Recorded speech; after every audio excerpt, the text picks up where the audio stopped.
Bonjour, je suis Dr Alexandra Jacques et je suis médecin généraliste. J'ai fait une conférence avec le Dr Jérôme Bernard Pelé, qui est médecin généraliste et nutritionniste et spécialiste de l'alimentation végétarienne et végétalienne au Veggie World de Paris en mai 2018 sur le thème des bénéfices de l'alimentation végane sur la santé. Aujourd'hui, je vais traiter de l'alimentation végétale selon les périodes de la vie. La position de l'Académie de nutrition et de diététique américaine au sujet de l'alimentation végétale est que l'alimentation végétale bien planifiée, y compris l'alimentation végétalienne, est saine et adéquate sur le plan nutritionnel et peut être bénéfique pour la prévention et le traitement de certaines maladies.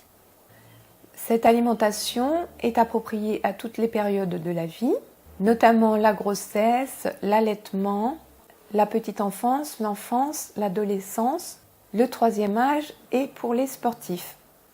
Les alimentations végétales sont plus durables pour l'environnement que les alimentations à base de produits animaliers, car elles utilisent moins de ressources naturelles et ont un impact moindre sur l'environnement.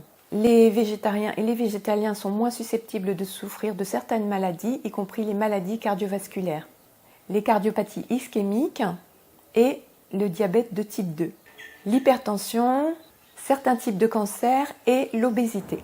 Un apport faible en graisses saturées et une consommation élevée en légumes et en fruits, en céréales complètes et en légumineuses, en produits à base de soja, noix et graines, tous riches en fibres et en phytonutriments, caractérisent l'alimentation végétarienne et végétalienne qui entraîne des taux inférieurs en cholestérol total et en cholestérol LDL et un meilleur contrôle de la glycémie.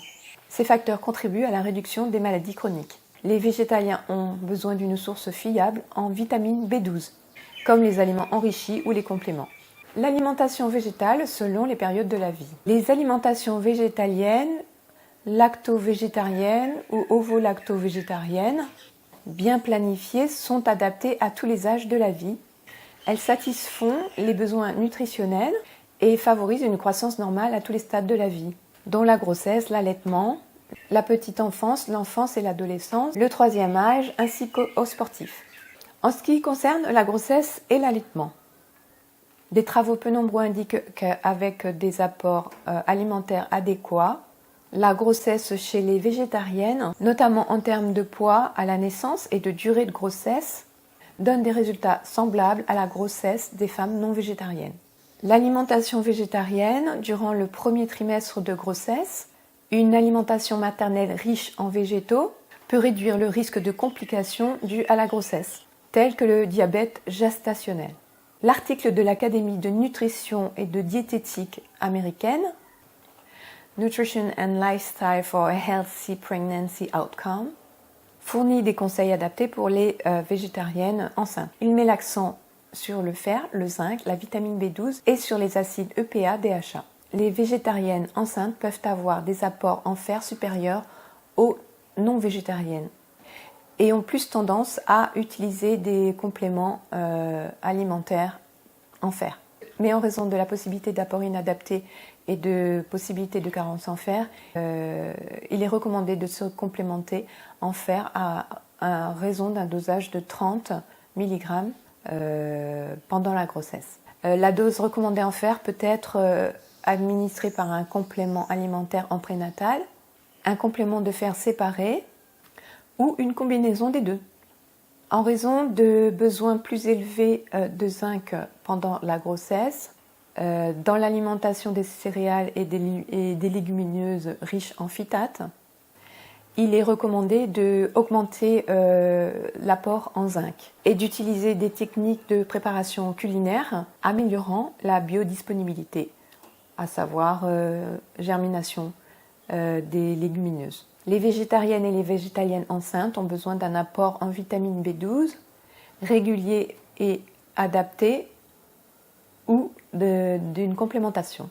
Les nourrissons de mère végétariennes ont une concentration plasmatique en DHA inférieur. Ces acides gras oméga 3 peuvent être synthétisés jusqu'à un certain point à partir d'acide alpha-linolénique.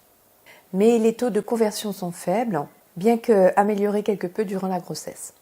Les végétariennes et végétaliennes enceintes et allaitantes peuvent bénéficier de sources directes d'EPA et de DHA dérivés de microalgues. Maintenant, nous allons aborder les nourrissons, enfants et adolescents. L'allaitement exclusif est recommandé pendant les 6 premiers mois. Si l'allaitement n'est pas possible, une formule infantile commerciale devrait être utilisée comme boisson principale pendant la première année. Les autres aliments devraient être riches en énergie, en fer, en zinc et en protéines et peuvent être constitués d'houmous, de tofu, de légumineuses trempées et bien cuites et de purée d'avocat. Le lait de soja enrichi en calcium peut être consommé chez le jeune enfant dès l'âge de 1 an s'il a une croissance normale et une alimentation adaptée et variée. Les enfants et les adolescents végétariens et végétaliens ont un moindre risque d'obésité que les enfants non végétariens et non végétaliens. Et bien sûr, l'enfant végétalien a moins de risque d'obésité que le végétarien, qui lui-même a moins de risque d'obésité que l'enfant qui mange des produits animaliers. Les enfants qui ont une IMC normale ont moins de risque d'avoir une augmentation de l'IMC à l'âge adulte, ce qui a pour conséquence une diminution notable du risque de développer des maladies. La période où se déclenchent le plus fréquemment les troubles alimentaires est l'adolescence. Les troubles alimentaires ont une étiologie complexe et le fait d'avoir été végétarien ou végétalien ne modifie pas le risque de troubles alimentaires. Bien que certains enfants ayant des troubles alimentaires, en choisissant l'alimentation végétalienne, peuvent réguler ces troubles alimentaires. Au niveau des nutriments, il faut faire attention à l'apport en fer, en zinc, en vitamine B12 et chez certains en calcium et en vitamine D. Les apports moyens en protéines chez les enfants végétariens et végétaliens sont nettement suffisants, voire au-dessus des recommandations. Les besoins en protéines des enfants végétaliens peuvent être supérieurs aux besoins des enfants non végétaliens, en raison de la différence de digestibilité des protéines et de la composition en acides aminés. Il a été recommandé une augmentation de la ration de protéines de 30 à 35% chez les enfants végétaliens de 1 à 2 ans, de 20 à 30% pour les enfants de 2 à 6 ans et une augmentation de 15 à 20% pour les enfants de plus de 6 ans. Les carences en fer et en zinc sont peu communes chez les enfants végétaliens et végétariens dans les pays industrialisés. Cependant, le statut en fer et en zinc des enfants végétaliens devrait être suivi de près et l'usage de compléments en fer et en zinc peut s'avérer nécessaire. L'apport en vitamine B12 chez les enfants végétaliens devrait être évalué et on peut utiliser des aliments enrichis ou des compléments si cela s'avère nécessaire. En ce qui concerne le 3e âge, les apports nutritionnels des personnes végétariennes du 3e âge semblent être supérieurs à ceux des seniors non végétariens. Bien qu'il y ait eu une recherche qui aurait statué qu'il y a un peu plus petit apport en zinc et en fer chez les végétariens. Donc il faut savoir que le besoin calorique diminue avec l'âge alors que le besoin en nutriments augmente avec l'âge. Donc il est important que les seniors choisissent une alimentation riche en nutriments. Certains travaux disent que les protéines sont moins bien utilisées avec l'âge, donc il faudrait augmenter l'apport en protéines. tels que les légumineuses et les aliments à base de soja. Les substituts de viande peuvent constituer des apports en protéines. Les seniors synthétisent moins de vitamine D, d'où du fait que la production diminue avec le temps et qu'ils s'exposent moins au soleil. Donc ils sont susceptibles d'avoir besoin d'une complémentation en vitamine D. Les seniors ont besoin de calcium en plus grande quantité, donc on peut trouver ce calcium dans les produits enrichis tels que les laits végétaux. Les besoins en vitamine B6 augmentent avec l'âge et peuvent être donc supérieurs à ceux de l'ANC.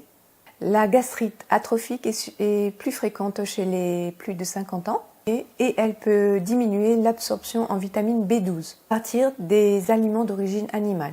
C'est pourquoi les seniors ont besoin de compléments en vitamine B12. Maintenant, nous allons aborder la question environnementale. Les alimentations végétales sont plus durables pour l'environnement que l'alimentation riche en produits animaux, car elles utilisent moins de ressources naturelles et sont associées à moins de dégâts sur l'environnement. La consommation mondiale actuelle de nourriture riche en viande et en produits laitiers est considérée par certains comme non viable. La revue systématique menée par le Comité scientifique des directives alimentaires a démontré qu'une alimentation riche en produits végétaux et pauvre en produits animaliers, comme l'alimentation végétarienne et végétalienne, est associée à de moindres dégâts sur l'environnement. Donc, de nombreux scientifiques demandent à ce qu'on diminue la production des produits issus des animaux, ce qui constituerait un des moyens principaux pour diminuer l'impact sur le climat. Comparé à l'alimentation omnivore, l'alimentation végétarienne et végétalienne utilise moins d'eau et moins de carburants fossiles, ainsi que moins de pesticides et moins d'engrais. Si on remplace le bœuf par des haricots, on diminue considérablement l'empreinte environnementale mondiale. La production de 1 kg de haricots rouges demande 18 fois moins de surface agricole, 10 fois moins d'eau, 12 fois moins d'engrais, 9 fois moins de carburant et 10 fois moins de pesticides que pour produire 1 kg de viande de bœuf. Et la production de bœuf génère considérablement plus de fumier que toute autre production d'aliments d'origine animale. Selon l'Agence américaine de protection de l'environnement, environ 70% de la pollution totale des rivières et des lacs des États-Unis est le résultat de la production des fermes d'élevage. L'élevage est associé donc à la dégradation des terres, la pollution de l'air, la perte de biodiversité et le réchauffement climatique. La production de viande contribue fortement aux émissions anthropogènes de CO2 et à la production anthropogène de méthane et de protoxyde d'azote. En se basant sur 210 aliments courants, les émissions de gaz à effet de serre générées par l'alimentation végétarienne sont de 25% inférieures à celles générées par l'alimentation animale.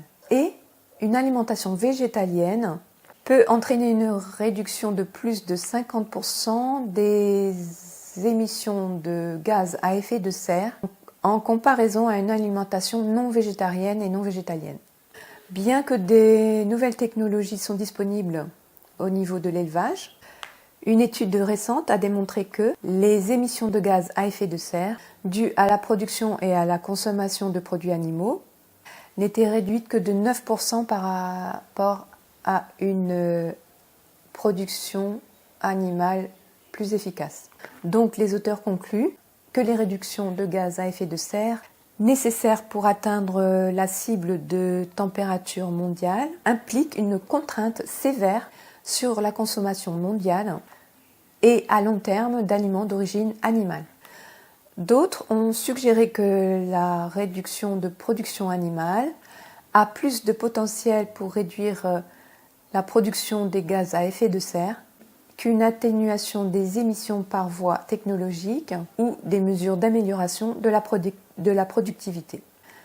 L'usage des antibiotiques dans les fermes d'élevage, dans le but de faciliter la croissance et pour prévenir et traiter les maladies des animaux, a généré des bactéries résistantes aux antibiotiques. Cette antibiorésistance peut être transmise aux humains par la consommation de produits animaux et constitue maintenant un problème majeur de santé publique, à l'origine de maladies dont le traitement est difficile, ce qui entraîne une augmentation de la morbidité et de la mortalité et des dépenses de santé.